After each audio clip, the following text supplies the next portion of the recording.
आणि त्यावेळेस ते संजय बोलताय कवी कलशाला की एक 5 मिनिटांमध्ये महाराज येत आहे आणि कवी कलशाच्या चेहऱ्यावरती काय झालं?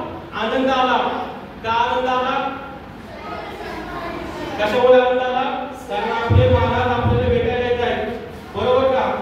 आपल्याला भेटायला कोण येणार आता? छत्रपती शिवाजी महाराज. बरोबर का? मग कवी कलश जागेवरती उभे राहतात आणि काय बोलतात माहिती का तुम्हाला? इंद्रजी जंबपर काव्य कोणी कोणी ऐकलंय? इंद्रजी जंबपर.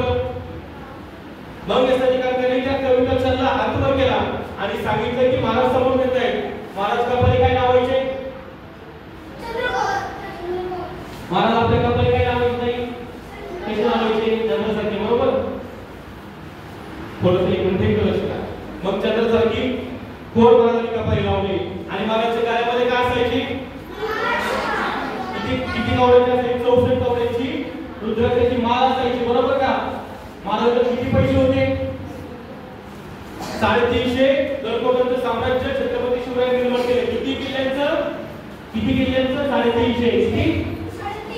350. महाराजांना वाटलं नाही का की हातामध्ये 5-7 लोहांचा कोप, गळ्यामध्ये 5-7 लोहांचे चेन घालावे? वाटलं असेल काय महाराजांना? का वाटलं नाही महाराजांना? का वाटलं नाही महाराजांना की महाराजांनी आपल्या गळ्यामध्ये 10 किलोचं सोनं घालावं? कारण ते छत्रपती रयतेचे होते. त्यांनी आपल्या आयुष्यामध्ये प्रत्येक श्वास हा रयतेसाठी दिला, तुमच्यासाठी दिला, माझ्यासाठी दिला. बरोबर का नाही? छत्रपतींनी काय केलं? प्रत्येक श्वास कोणासाठी दिला?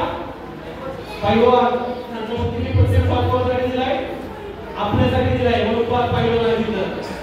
बरोबर का? मग काय झालं माहिती का तुम्हाला? कवी कलशाला हात वर केला आणि ते काव्य तुम्हाला ऐकायचं का सगळ्यांना? ऐकायचं का काव्य तुम्हाला महाराजांचं?